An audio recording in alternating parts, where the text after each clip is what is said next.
Nadie. No, de este grupo nada.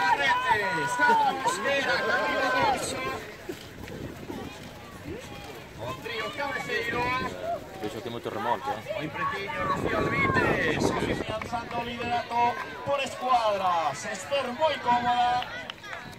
¡Vamos, Leti! Hasta venga ya Rocío Pereira. La pasada temporada quinta clasificada a los dos largo. Tirando los grupos perseguidor. No hay ni menos que la campeona de Europa de 10 kilómetros en ruta en categoría veterana, Rocío Alvite.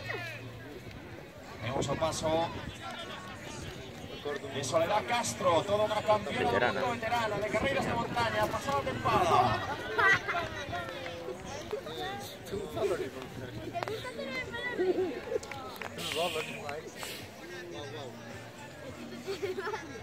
Se me baja de vuelta y ya está.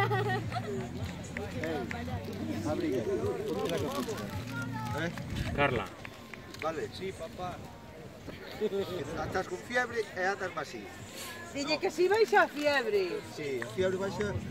Cando chegas a casa, mételle un pouco de mela para a cama.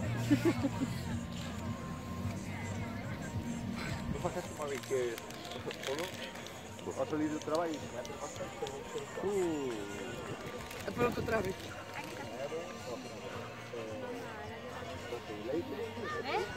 ¿Qué? Que colocamos estos primeros pasando otro segundo femenino.